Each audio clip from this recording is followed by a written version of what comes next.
kok bisa ya orang seperti ini diberhentikan. Jadi saudara sekalian ya, kalau KPU bisa menggantikan orang, berarti bisa juga dia gantikan Gibran. Betul nggak? Atau dia coret Gibran, penggantinya melalui mekanisme MPR. Nah, putusan petun itulah yang kemudian akan menentukan nasibnya. Kalau sekarang dia tidak bisa memperjuangkan nasibnya, padahal dia sudah berjuang di pemilu untuk terpilih. Dan rakyat sudah memilih dia secara by theory karena kita sistem proporsional terbuka. Nah ini yang menurut saya agak aneh. Kok bisa? Kalau begitu mudah sekali. Memang syarat itu objektif, bukan syarat yang bisa dikondisikan. Ini kan syarat yang bisa dikondisikan, diberhentikan itu. Jadi aneh bin ajaib negara kita ini. Sudah terpilih tiba-tiba kok harusnya dilantik dulu. Kalau soal nanti mau di recall, mau di apa, itu soal lain. Tapi dia punya kesempatan untuk melakukan perlawanan hukum.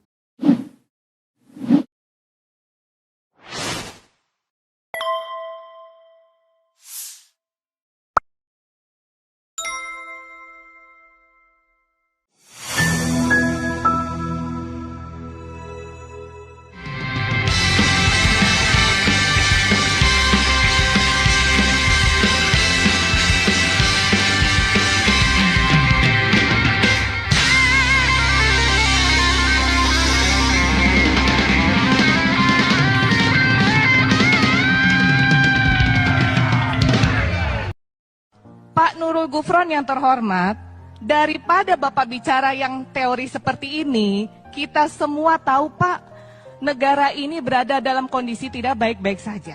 Mending Bapak bicara kasus Bapak, bagaimana Bapak bisa lolos Dewan Etik, kemudian dipetun sukses. Bagaimana kasus Bapak memberikan rekomen pada ASN. Bagaimana kasus-kasus Bapak yang lain Bapak bisa lolos. Mohon maaf Pak. Bapak bukan produk dari kami, ya. Bapak bukan produk dari kami. Itu satu. Korupsi itu intinya etika dan moral, Pak. Saya adalah salah satu dosen anti korupsi, Pak. Ya, izin ya, Pak. Baik. Nah, terima kasih. Baik. Karena demikian, terima kasih Pak. Karena Bapak sendiri, Pak Gufron sendiri yang membuka.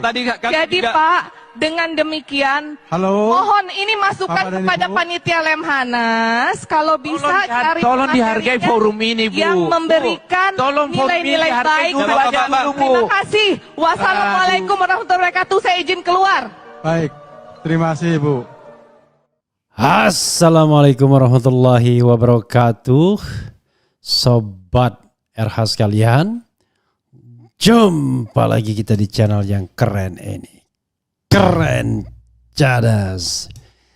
Ya sobat RH sekalian, ini kita tidak tahu ya, lagi viral namanya Tia Rahmania.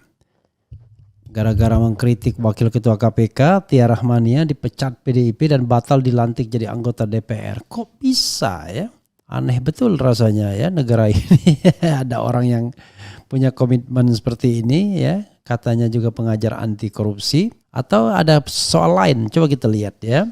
Pikiran rakyat, PDI Perjuangan memecat calon legislatif terpilih pada Pileg 2024. Tia Rahmania, pemecatan terhadap Tia Rahmania tidak lama setelah caleg yang maju di daerah pemilihan Banten 1 menyemprot atau mengkritisi habis-habisan Wakil Ketua KPK Nurul Gufron saat sesi pembekalan di Lembaga Ketahanan Nasional Lemhanas Senin 23 September 2024. Caleg terpilih terlebih dulu mendapat pembekalan di Lemhanas sebelum dilantik sebagai anggota DPR RI pada 1 Oktober 2024. Sesi pembekalan bertema pemantapan nilai-nilai kebangsaan bagi calon anggota DPR periode 2024-2029. Dengan dipecatnya Tia Rahmania oleh PDIP, maka Tia juga batal dilantik sebagai legislator. Kok bisa begitu?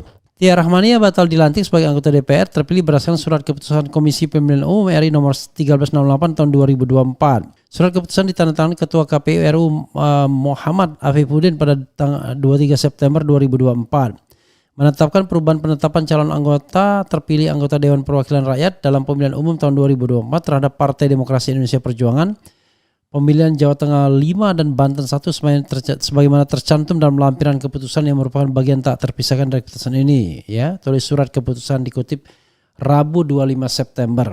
Keputusan ini mulai berlaku pada tanggal ditetapkan, demikian isi surat keputusan. Dalam surat keputusan, KPU juga menetapkan Boni Triana sebagai anggota DPR RI dari Dapil Banten 1 menggantikan Tia Rahmania. Adapun Boni saat Pileg 2024 mendapat 36 suara. Menggantikan calon terpilih atas nama Tia Rahmania peringkat suara sah nomor 1, nomor urut 2 ya. Tia Rahmania tidak lagi memenuhi syarat menjadi anggota DPR karena yang bersangkutan diberhentikan dari anggota partai. Tulis surat keputusan KPU RI. Nah, ini bisa diterapkan ke Gibran ini ya. Tia semprot Nurul Gufron. Sebelumnya Tia melakukan interupsi terhadap Nurul Gufron yang tengah memaparkan soal penguatan anti korupsi. Adapun Gufron sedang menguraikan tentang 3 jenis korupsi, yakni petty corruption, grand corruption, dan political corruption atau state capture corruption. Mendengar hal tersebut, Tia lantas menyinggung soal pelanggaran etik yang dilakukan Gufron. Kenapa saya tidak membuka jaket KPK ini? Karena KPK lembaga yang didirikan Presiden ke-5 Republik Indonesia, Ketua Umum kami, Pak Nurul Gufron yang terhormat. Daripada Bapak bicara yang teori seperti ini, kita semua tahu Pak negara ini dalam kondisi tidak baik-baik saja, kata Tia. Tia kemudian mengungkit kasus pelanggaran etik Gufron yang sudah diputus oleh Dewas KPK. Diketahui Dewas menyatakan Gufron bersalah melanggar etik dan dijatuhi sanksi sedang lantaran memanfaatkan kewenangan sebagai pimpinan KPK untuk mengurus mutasi seorang pegawai di Kementerian Pertanian Kementan. Mending Bapak bicara kasus Bapak, gimana Bapak bisa lolos Dewas, Dewan Etik, kemudian dipetun sukses. Gimana kasus Bapak memberikan rekomendasi pada ASN, bagaimana kasus-kasus Bapak yang lain bisa lolos, ujar Tia. Mohon maaf Bapak bukan produk dari kami. Korupsi itu intinya etika dan moral Pak, ucap Tia menambahkan. Kok bisa ya orang seperti ini diberhentikan? Jadi saudara sekalian ya, kalau KPU bisa menggantikan orang, berarti bisa juga dia gantikan Gibran. Betul nggak? Atau dia coret Gibran, penggantinya melalui mekanisme MPR. Artinya seseorang yang sudah dipilih rakyat bisa dicoret. Kan itu intinya. Tetapi kalau menurut saya, kalau untuk anggota KPU ini tidak boleh ada pencoretan karena diberhentikan sebagai anggota partai. Harusnya ya harus ada kondisi objektif yang masuk akal. Misalnya berhalangan tetap, sakit permanen dan lain sebagainya. Tapi kalau diberhentikan dari partai politik, wah partai politik itu jadi harusnya KPU tetap melantik, lalu silakan KPU yang kemudian silakan partai kemudian berjuang untuk memberhentikannya, ya. Karena kalau dia misalnya melakukan perlawanan dengan PT UN sementara dia tidak dilantik, nggak bisa lagi dia dilantik. Itu loh persoalannya, sobat era sekalian. Misalnya dia menang PT UN, tetap aja dia nggak bisa dilantik lagi, karena tidak ada mekanismenya lagi untuk dia kemudian dilantik untuk mempertahankan haknya. Harusnya dia tetap dilantik, lalu diusulkan pergantiannya oleh PDIP karena sudah diberhentikan sebagai. Nah, tetapi kan dia kan pasti akan membela diri. Nah, putusan petun itulah yang kemudian akan menentukan nasibnya. Kalau sekarang dia tidak bisa memperjuangkan nasibnya, padahal dia sudah berjuang di pemilu untuk terpilih dan rakyat sudah memilih dia secara by theory karena kita sistem proporsional terbuka. Nah, ini yang menurut saya agak aneh. Kok bisa? Kalau begitu mudah sekali. Itu sama seperti istri seorang artis yang juga artis bisa maju dengan menggeser orang lain gitu loh. Kan nggak bisa begitu harusnya. Kalau begitu kita deketin aja sekjen sama ketua umum partai, pecatin lalu yang bawah naik ke atas. Nggak bisa begitu. Jadi harusnya KPU membuat surat edaran ke partai politik bahwa menjelang pelantikan tidak boleh ada yang namanya pemberhentian sebagai anggota partai. Karena mereka harus tetap melantik. Pemberhentian itu baru bisa dilakukan setelah mereka dilantik. Baru kemudian ada mekanisme hukum yang bersangkutan untuk defense. Kalau begini kan gak ada gunanya. Menang di petun gak akan bisa jadi anggota DPR juga. Gimana caranya? Karena orang yang dilantik itu sudah sah dilantik. Gimana lagi dia mau mencabut pelantikannya? Kecuali pengadilannya progresif. Ya, atas tidak dilantiknya yang bersangkutan mengajukan gugatan ke petun. Nah, lalu menang. Lalu minta dilantik dia. Sementara yang sudah dilantik minta digugurkan. Ya kalau pengadilannya progresif. Kalau pengadilannya tidak progresif ya susah. Karena yang namanya nomor 2 itu dia tidak melakukan perbuatan apapun. Dia hanya mendapatkan limpahan saja.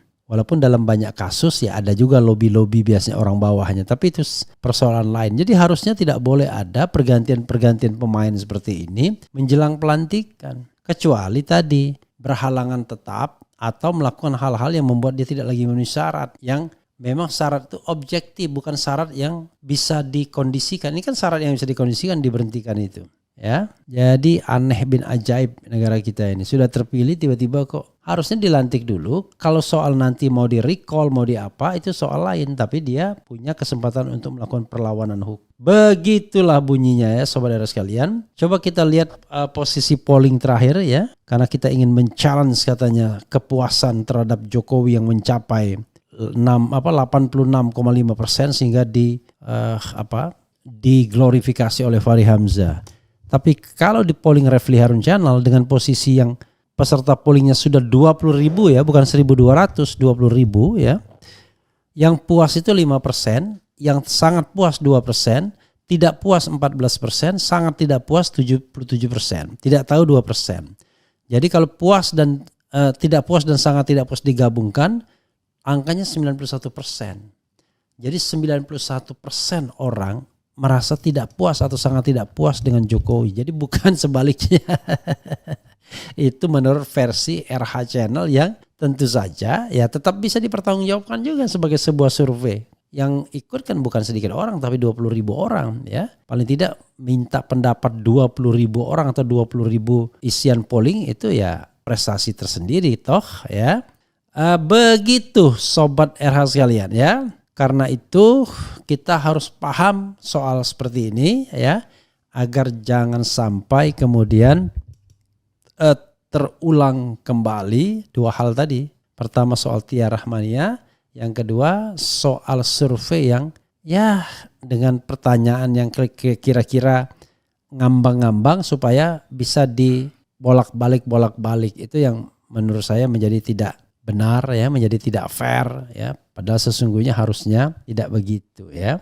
Ya saudara sekalian itu saja ya dan mudah-mudahan Tia Rahmania bisa mendapatkan keadilannya. Tapi beratnya adalah ketika dia belum dilantik oleh KPU. Kalau sudah dilantik dia bisa melawan. Tapi sekarang bagaimana cara melawannya ya. Begitu sobat daerah sekalian ya. Mudah-mudahan kebaikan akan senantiasa datang ya. Wassalamualaikum warahmatullahi wabarakatuh. Keren cadas. Cia.